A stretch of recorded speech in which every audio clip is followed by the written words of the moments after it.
自己太厚，但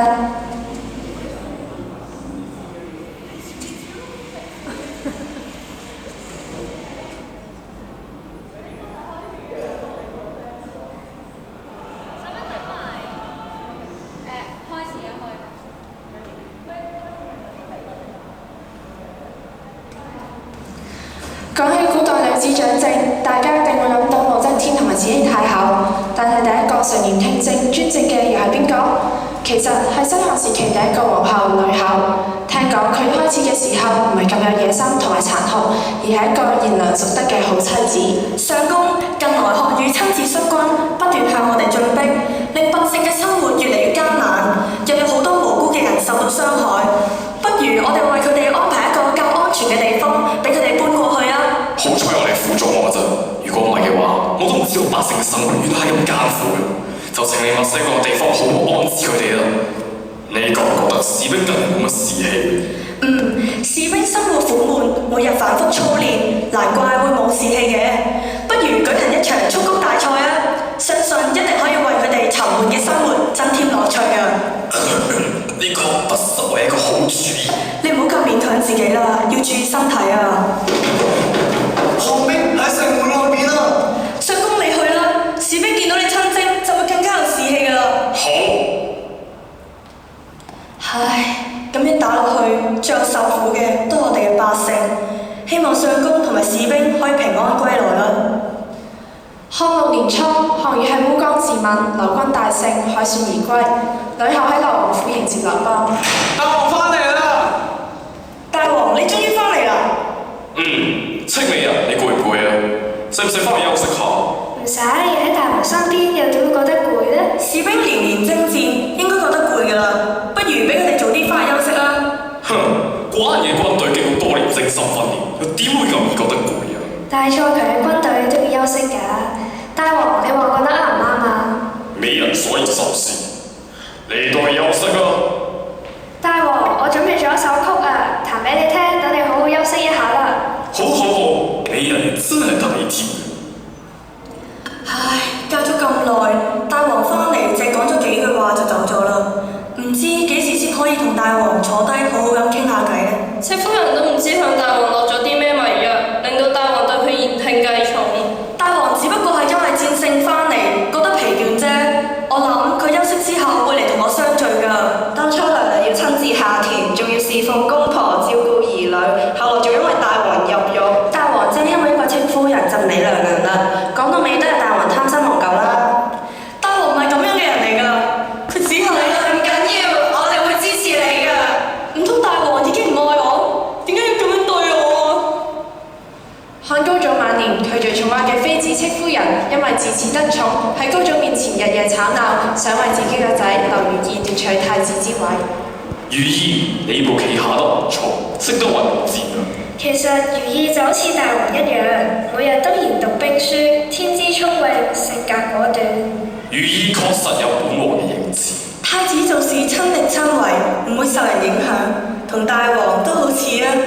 如意年紀尚輕，處事唔夠太子成熟同圓滑嘅。如意每日都同將士切磋武藝，識得用兵遣將，經驗亦都唔淺。但係太子經歷過苦難，明白百姓嘅難處。如意冇受過苦，恐怕未能好好為百姓着想喎。如意會定期巡視，可以體會到百姓嘅艱辛。太子視天下百姓為親人，絕對可以令百姓臣服。姐姐，我明白太子嘅大愛精神，正正就係因為咁，我先至驚佢會因為心軟而落咗錯誤嘅決定。如意凡事都有自己嘅主見，唔會斷信片面之詞，相信可以落到正確嘅決定。聽清美人之言，寡人應該考慮下點樣俾如意發揮所長。如果大王咁諗嘅話，咁太子嘅地位就一定不保。戚夫人，你竟然咁陰險，我一定要鞏固太子嘅地位。大王一直器重雙山四號，但都未能夠請佢哋出山。只要我得到佢哋嘅輔助，戚夫人就唔可以得逞啦。經過呢件事之後，呂后越嚟越憎恨戚夫人，慢慢俾妒忌嘅心侵蝕咗理智。劉邦死咗之後，呂后就即刻向戚夫人報復。子為王，母為奴，終日終薄暮，常與死為伍。我相信終有一日王兒會嚟救我，我唔會放棄，好快就唔使受苦啦，我會忍耐嘅。子為王，母為奴。快啲中米啦！如果唔係，你唔使食飯啊！哼，今日你有呢個下場，都係你自己攞嚟嘅。由你想搶走我嘅夫君、權力同地位開始，你就應該知道你唔會有好結果。你個毒女人，竟然逼我喺度受苦受辱！我堂堂一個先王嘅寵妃，而家竟然淪為一個階下囚，被鎖上腳鐐，每日都被逼舂米，仲要承受士兵嘅虐打。呢個就係開始啫，跟住落嚟我會令你更加痛苦，生不如死。我唔會俾你咁容易死，我要你承受比我當時失寵嘅10倍痛苦。你咁惡毒，一定會有報應嘅。報應？而家夫君已經駕崩，朝中上上下下，我嘅權力最大啊，根本冇人有能力對付我。仲有啊，我已經送咗你個仔去見閻羅王，你唔使再奢望有人會嚟救你。咩話？點解連我嘅孩兒都唔放過？收聲！人嚟，拖佢出去，將佢雙眼刮出嚟，然之後再整落佢嘅雙耳，跟住用牙藥將佢毒啞，再將佢手腳都斬晒。遵命。放手啊！我做鬼都唔會放過你啊！記住啊，唔好俾佢咁快死，要慢慢折磨佢。如果佢暈咗，就當水整翻醒佢啦。我要佢感受住痛苦，用刑之後將佢身體掉入茅廁裏邊。我要你知道，同我爭係冇可能贏嘅。因為漢高祖寵愛戚夫人，呂后受到冷落，佢漸漸由一個賢妻變成殘酷專橫嘅皇后。我只係想得到我應得嘅嘢，我唔容許有任何人阻止我，阻止我嘅人都要消失。我變成一個咁樣嘅人，都係你哋逼我㗎。